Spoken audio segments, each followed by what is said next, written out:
Mrs. Sarah Guthrie, granddaughter of Woody Guthrie. As I was walking that ribbon of highway, I saw above me that endless skyway.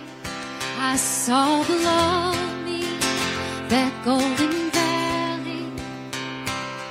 This land was made for you and me. Let's sing it together. This land is your land. This land is my land.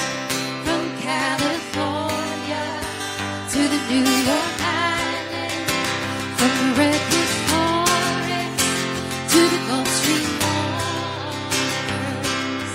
This land was made for you and me. Oh, I've roamed and rambled, and I follow my footsteps through the sparkling sands of her diamond deserts, and all around me a voice was sounding. This land was made for you and me. All at once. This land is your land. This land is mine. To the New York Island, from the Redwood Forest to the Gulf Stream waters. This land was made for you and me.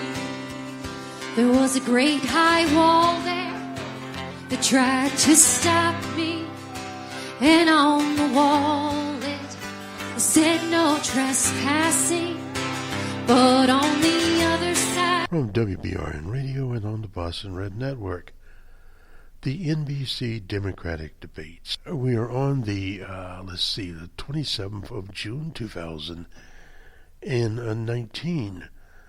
The Democratic Party's debate circuit got underway in Florida, Dade County, Miami, a city known for various problems in the electoral process.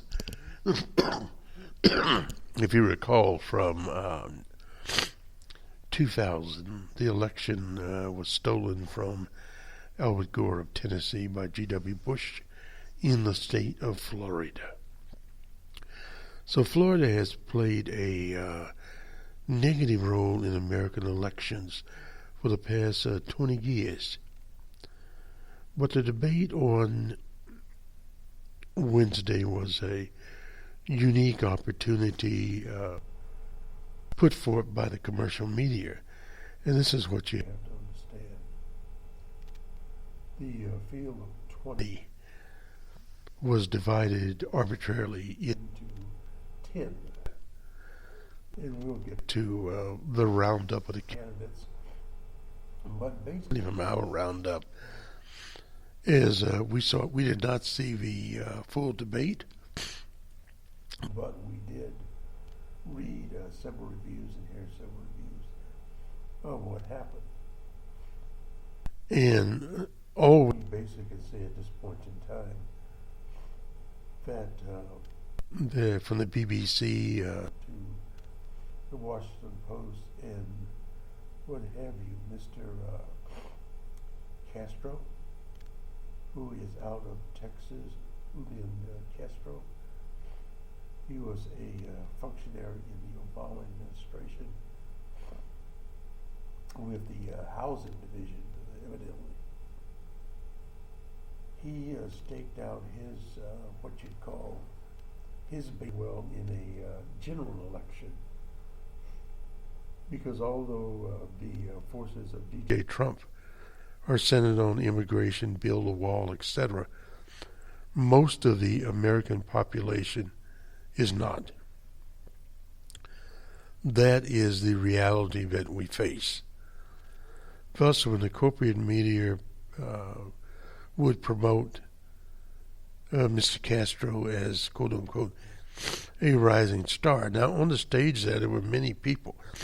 Elizabeth Warren, excuse me, who we see as the actual rising star there, was a star of the production itself. Now, some of the other characters there, Ryan of Ohio, Bill de Blasio from New York, they are running for vice president, or for who would know what. They are not essential elements in this presidential campaign at this particular time. And what will happen in subsequent debates, some of the people will disappear from that structure. Now, the Senator Booker, the Twitter king, he spoke in Spanish, bilingual, and so did Beto O'Rourke, a person that we see in a favorable light, and of course Mr. Castro. Now, that shows the importance of Latinos in the election campaign. But it must be noted in Florida, some Latinos there that the Cubans, some of the Cubans, and some of the other Latinos voted for DJ Trump. Now, that is in Florida. Nationwide, the numbers overwhelming that they actually voted for the Democratic candidate, who at the time was Hillary Rodham Clinton. Now, this is a very interesting situation when we start picking, quote-unquote, the corporate media, winners and losers. They sort of did the same thing in 2016 in the Republicans when they had a lot of people running. It reminded me of Joe Lewis would say, the chop of the month, basically speaking. They would focus on one candidate, and DJ Trump would knock that person off, and then they'd have another candidate. But this is a little bit different because we're in June of 2019, and we look to June of 2020, which will be the election year. Now, from the more, quote-unquote, what they've cast as moderate, Amy Klobuchar had a very good debate there, had some one-liners, but some of the policy statements are becoming much clearer. Elizabeth Warren, Medicare for all, and she further homed the policy to where Bernie Sanders is, that the private insurance carriers would disappear. Now, they'd have supplemental things for such things as enhanced surgeries and all sorts of things. Now, one has to remember, when a presidential candidate speaks of something in an election situation, particularly where they are now, those policies will be further honed in as we move along in the process. But Elizabeth Warren, her hands flew up there. And the Democratic candidates as a whole basically support some type of public option. And as Harry Reid, the former leader of the House, was the majority leader in the Senate, would say, the devil is in the details. So we don't put as much stock in what is going on there as we perhaps would later in the ball game. But this is sort of a misdirect, where the commercial media can say, well, yes, Elizabeth Warren was there. Yes, Elizabeth Warren has proposals. But when you have 9 other people on the stage, that mutes some of the points. And when we go to the review here, you'll see some of that that is happening. Now, in the next debate series, some of those people will not be there. Inslee running on the environment, but just running his mouth, basically speaking. Same would go for de Blasio and some of the others there. Now, you had Tulsi Gabbard. She was there, strong candidate from the peace field. But she was in with the other people. So this is what happens when you have a commercial debate. And one of the things the media hasn't talked about is the attempts of NBC to influence the quote-unquote pecking order. Now, that'll have very little to do with the grassroots. Elizabeth Warren has an excellent organization. Beto O'Rourke will continue to move around the country. In fact, he and Mr. Castro debated the statute. Beto said, well, it should be a quote-unquote criminal penalty there, playing to a Texas audience as opposed to a quote-unquote misdemeanor. But as any good criminal lawyer would tell you, the misdemeanor would depend on what type of misdemeanor they would talk about. We now have what's called an enhanced or a higher misdemeanor out there, and there's various other stages of misdemeanors. So I would not put much stock in that. But this attempt to shape the election is more. Let's go to some supplemental stuff we had here before. Well, let's do this. We'll get to some decisions of the court today, but let's firstly do the Joe Biden piece here. And this plays into the whole corporate strategy. This is from the Washington Post. This is an opinion post. And this is by one of our favorite writers, Senate journalists, Jennifer Rubin, writing in the Post, is Joe Biden getting the Hillary Clinton treatment. This is kind of interesting here. And this is on the 26th of June. A leading national newspaper treats the eventual Democratic nominee far more harshly than it does other Democrats, and dwells on issues far less serious than the adversely affecting Republicans. The Democratic nominee is subject to one negative story after another, often without advancing a prior story. That's how the Democrats felt about the New York Times coverage of Hillary Clinton. Numerous Democratic commentators had publicly criticized both the 2016 campaign and subsequently what they perceived as the Times' unbalanced coverage that allowed the then candidate DJ Trump to escape scrutiny. And this not only applied to the Times but to other people, because as a former president of CBS News, Mundo, said, Trump was good for business. Even the Times admitted in December 2016, every major publication, including the Times,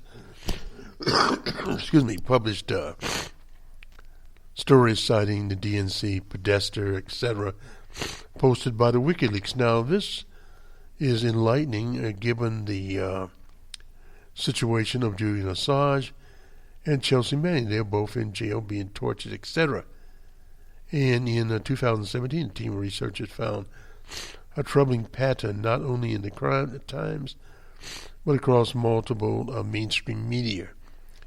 The research team investigating this question of election coverage and counting sentences that appeared in the mainstream media source and classifying each as detailing one of several Clinton-Trump related issues. In particular, they classified each sentence as describing either a scandal, Clinton's emails, Trump's taxes, etc.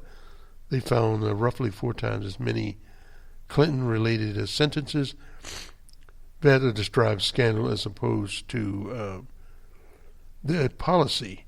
And you didn't hear much about that, given the sheer number of scandals in which Trump was implicated. And this goes from the foundation to the Trump University, redlining his real estate development, insulting a gold star family, etc.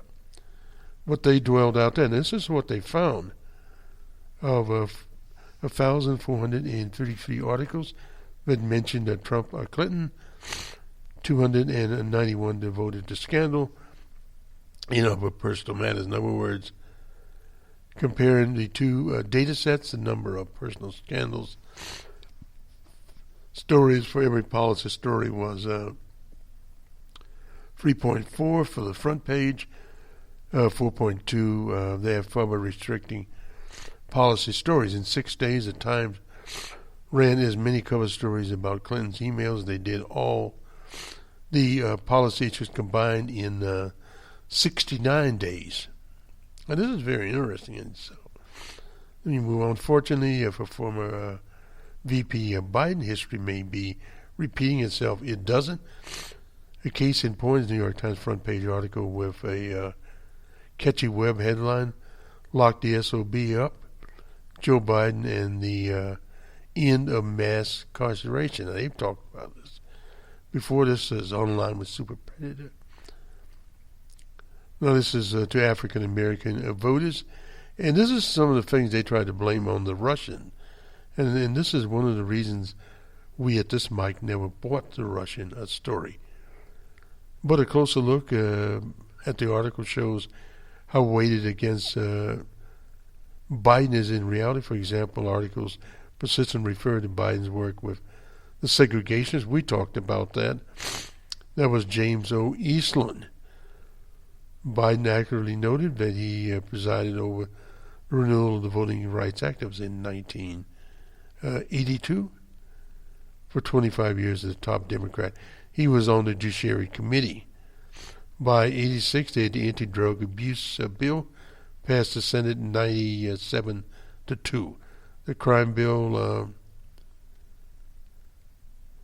was illustrated Biden was buddy-buddy with Strom Thurmond, was sponsored by none other than Edward M. Kennedy, the Commonwealth.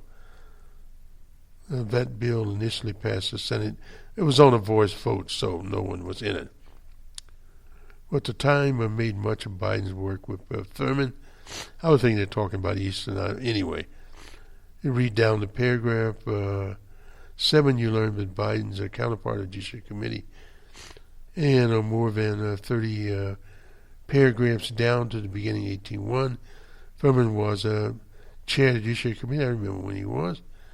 It literally would have been impossible to move any legislation through the committee without working with Thurmond. Likewise, with James Eastland, the racist, he was chair of the committee, as he was in 1977 referral there. Now, this is the conditions of the Senate. You have to understand what's going on. His aims, he told his newspaper, the Wilmington Evening Journal, was to keep defendants who did not meet the middle class criteria acceptably to rehabilitation from being set free. Now,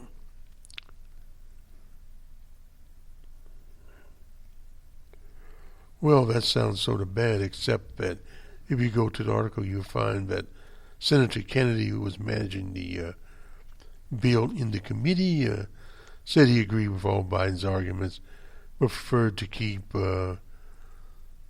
the courts at 25% discretion for the fine-tuning the penalties for each case. Finally, while the Times correctly stated that the crime peaked in 91, saying that crime was declining in 94.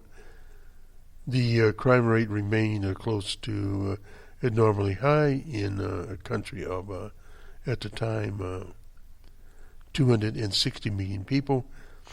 There were more than 1.8 violent crimes that year, compared by comparison in 2011, when the population was 103 million. There was 1.2 million violent crimes reported. Now, Carol Moseley Braun, she was out of Chicago, was the only African American in the Senate during her term. This is 93 to 1999, and the first female African American elected on the issue she called opportunistic, and likened it to a circular firing squad. If you refuse to deal with the segregation still in the Senate, then you'd be stymied. With regard to Biden, She insists not only on civil rights but on human rights.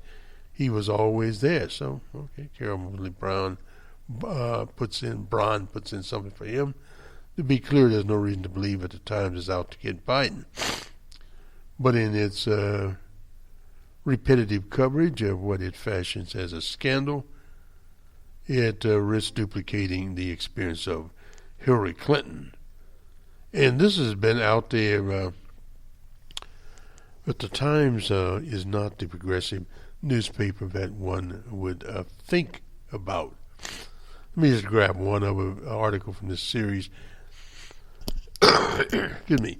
Howard Dean said if Democrats would lose if they have two old European guys on the 2020 ticket. Well, that's not going to happen. But anyway, he's speaking here, who ran unsuccessful for president in 2004. We remember him.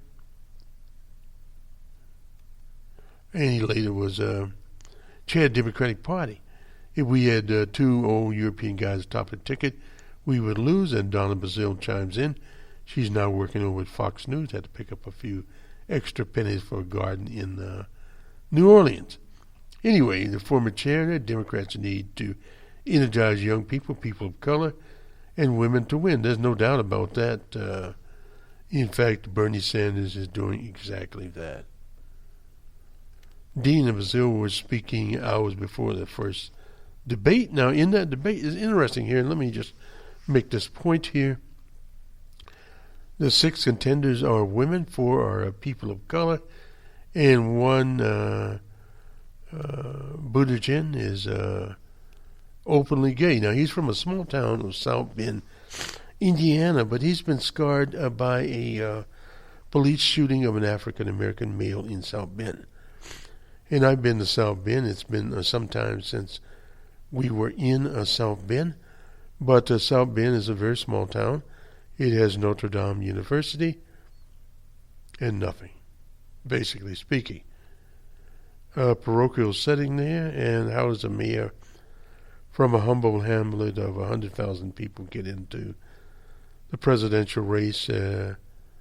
Well, it boils down to he's a rising star because corporate America needed a rising star. The same thing with Julian Castro, but now Mr. Castro is a little bit different there. But they're trying to, as they say, change the dynamic to keep people that do have a star appeal, not someone that we've had problems with. Twitter King Booker out of Newark. Twitter King is an excellent speaker, and so is Beto O'Rourke, no doubt about that. But the women in the race, you're trying to marginalize them. If you get to Elizabeth Warren and the marginalization that surrounded her. A very interesting situation at best. So let me just leave this set up here and get to today. The federal court, this is from the BBC, we'll start over here, cannot block gerrymandering. Now this is a case of political gerrymandering. We'll get it from the other side of the pond. And let me just... It declined to set limits on gerrymandering. The process where voting districts are redrawn in order to favor political parties. That was on a 5-4 vote there. And with the conservative majority pinning the opinion, the federal government does not have the constitutional authority to regulate state elections. Now that is something that's been out there for a very, very long time. Now Justice Kagan in there, in dissent, this is how American democracy is supposed to work. The liberals condemned the majority opinion, saying the press of gerrymandering impedes democracy. No doubt about that. There were 2 cases, one from Maryland and one from, I believe, North Carolina, accused the state of discriminating against Democrats. In Maryland, the claimants claimed the maps discriminated against Republicans, but Maryland is a Democratic state. In North Carolina, one Republican co-chair of the redistricting committee admitted, I think electing Republicans is better than electing Democrats. So that's how they drew the map. Well, no doubt about that. We can go back to map versus Ohio. Similarly, in Maryland, the governor there, Martin O'Malley, he ran for president and sort of disappeared there. The map changed, moving 100,000 voters around the district to decrease the number of registered Republicans, increase the number of Democrats. Justice Roberts, the chief, wrote the opinion saying that the top court does not rule on gerrymandering because there is no law to direct it. We have no commission to allocate political power and influence in the absence of the constitutional directive or legal standard to guide us in the exercise of such authority. Roberts noted that the court does not condone excessive partisan gerrymandering. Now, that's been out there before. Nor does our conclusion condemn complaints about redistricting to echo into void. The states, for example, are actually addressing the issue of the number of fronts.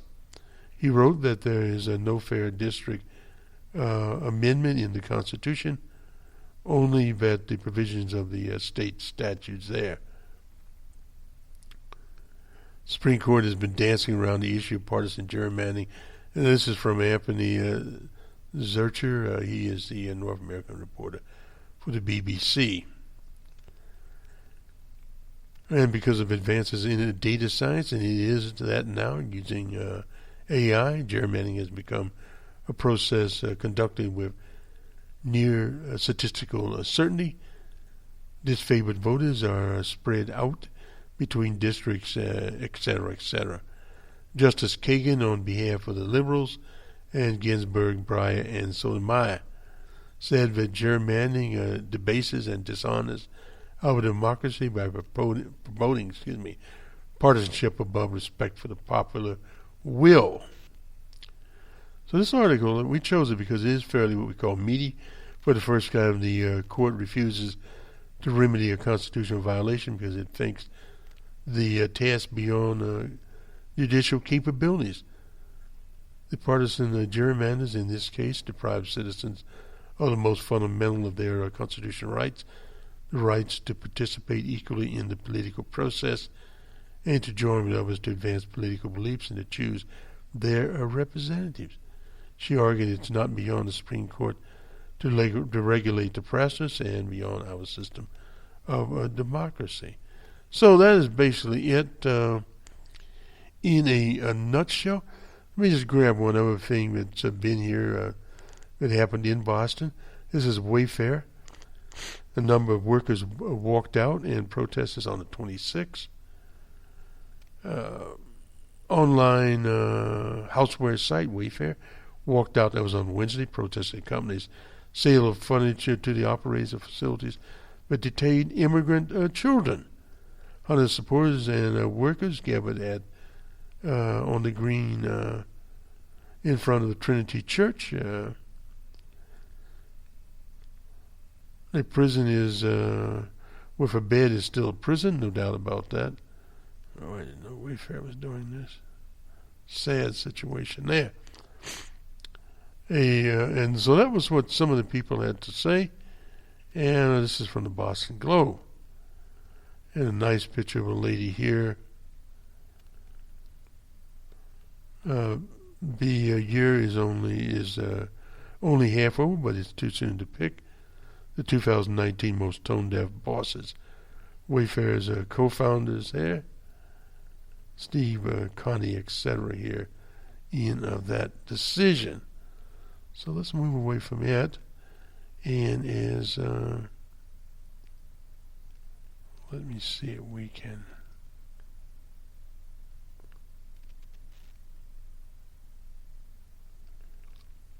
What do we need to do now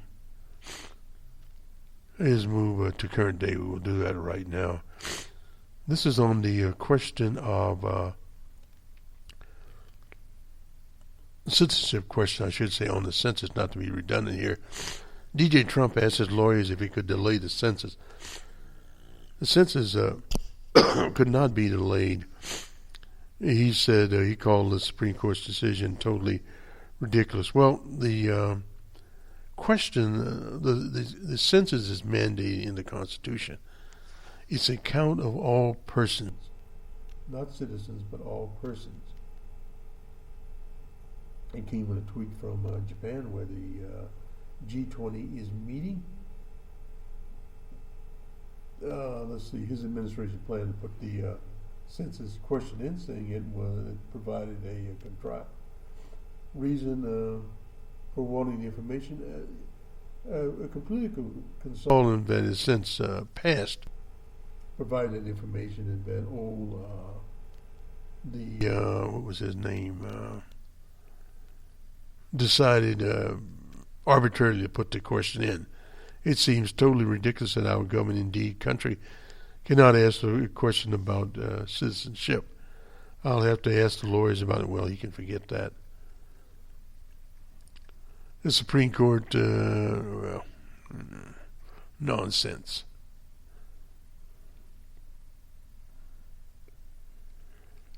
This is a 10-year process. I think we talked about it before. The problem at this point is not the Constitution is dictating which forms need to be finalized, but the government has articulated, the clock has ran out. That is Professor Stephen Valdek. He's at the University of Texas Law School. The government has arguably not been fully candid with the courts at this point, and it will help the administration end up changing, and it won't help if they change the tune, no doubt about that. So various, Lawrence Tribe, professor there, excuse me, has a book out on impeachment by persuasion, basically. We'll report on that later. He says that Trump does not appear to be suggesting a marginal adjustment of the census schedule for purpose of litigation, but rather trying to mold the process to his needs. He called it an indictment of an indication of the administration's contempt of the rule of law. And he's talked about this, and many lawyers will see this. It's a combination of the president's abject ignorance and manipulative flexibility on matters is, as minimum, and quite telling, Professor Tribe said. Wilbur Ross is the character I was thinking of. Lower court found that violated federal law and regulations in attempting to include the question. Starkly rebutted his claim that the information was first requested by the Department of Justice to enforce the voting rights in particular. They noted that Ross' consultation with hardline immigration advocates of the White House. So this is basically what brought this up, an idea to suppress that. Mitch McConnell had nothing to say, basically speaking. The House did pass the so-called bill to put, $4.6 billion border bill out there. And according to the Post, the Democratic leaders caved in to moderate Democrats. And this is one of the problems Nancy Pelosi had. They took the Senate bill and not the more humane bill that the House was going to include, and went ahead and passed it so they could literally get out of town for the 4th of July and not stick around there. It was the final vote was 305 to 102, and sent the legislation to DJ Trump. Decision by House Democrats to bring the Senate passed legislation up for a vote came hours after a lot of maneuvering by the Speaker and betrayal by some of these other characters there. The Senate passed it 84 to 8. So much for the Senate and so much for the Democrats in the Senate. The moderates said they wanted to see the House act to address the border crisis, not get locked in a conflict with the Senate especially. They wanted to leave for the 4th of July recesses. This is a pathetic. Alexandria Ocasio-Cortez excellently summed it up, but they caved in to basically people that have torture chambers and want to torture kids. The legislation passed on the strength of Republican votes, with 176 Republicans voting yes, compared with 129 Democrats. 95 Democrats opposed it, as did 7 Republicans, and that's the end of that story right there. And I won't spend very much time on the 10 candidates here, but just to show you how it was set up, the Post arbitrarily put Julian Castro first, that his basic, only one of them made news. He was set to introduce the anti-homeless plan at a forum sponsored by the Poor People's Campaign. Well, he'd be commended for that, Julian Castro. Now, what we were talking about is repeal of Section 1325. What that does is Section 3225. Let me tell you what Section 18, Title 18 of the U.S. Code, Title 21, and Title 22 cover human trafficking. Well, we won't spend much time on that. And number 2, they mentioned Elizabeth Warren here, who actually had the most minutes and actually had the most to say.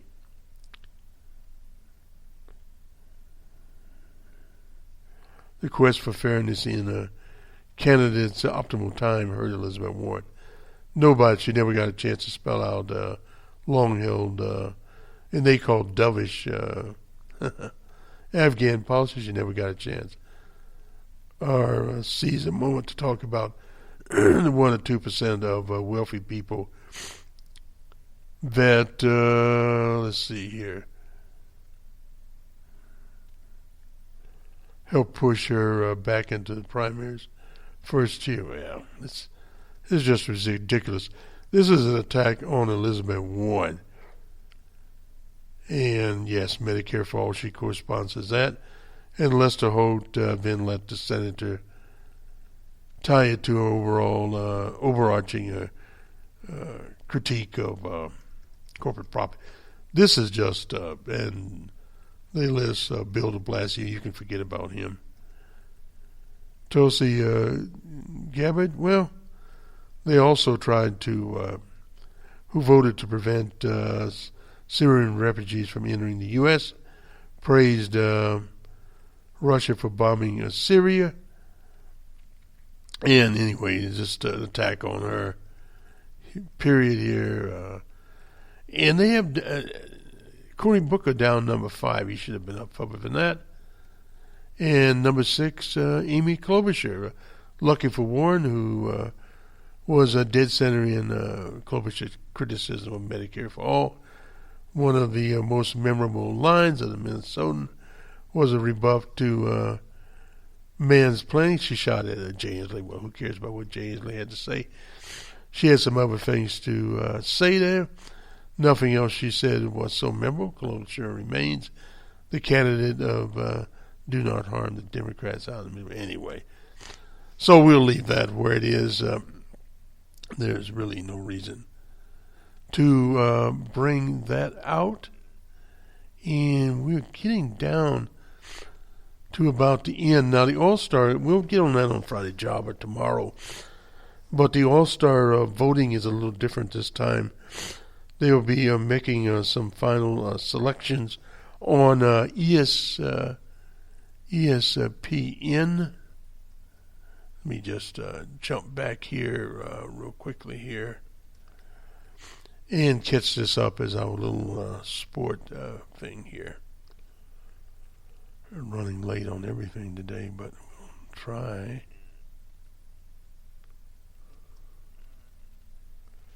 Maybe.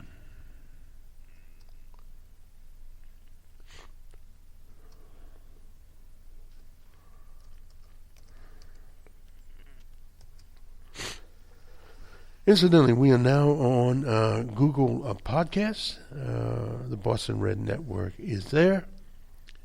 And I don't know, I'll have to check and see if some of our other programs are there. They will eventually appear there. Numbers Man and the Open Source Report. We'll have a Numbers Man out here as we normally do, and we'll try to get back to more of our regular broadcasting. I was looking on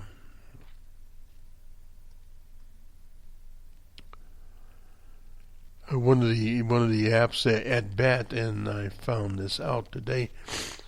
I'm not sure if we can get this up. If not, we'll go to a later broadcast. And we are once again running a little behind time here.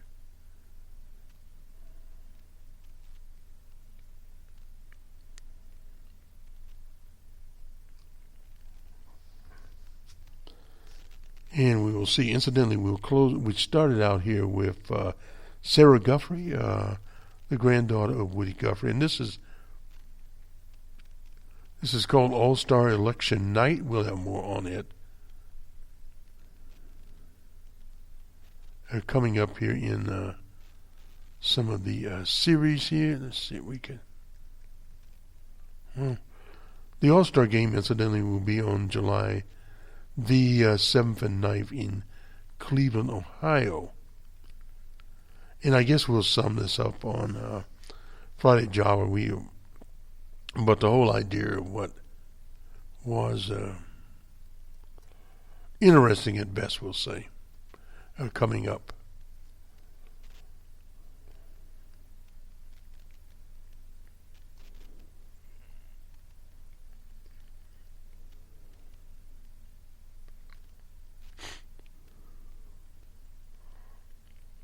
The idea of basically having a sort of a primary or an election going on here.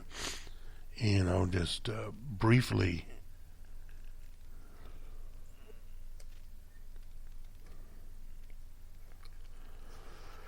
anyway, it'll take place. We talked about that. And last year's winner, this is Alex Bregman of the Astros. Anyway, so the All-Star roster, this is 2019, if we can get there.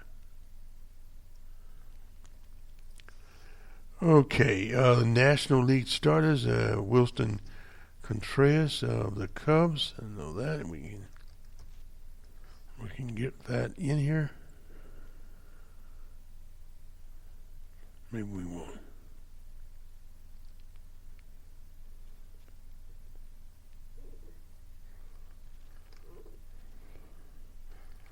And Freddie Freeman of Atlanta.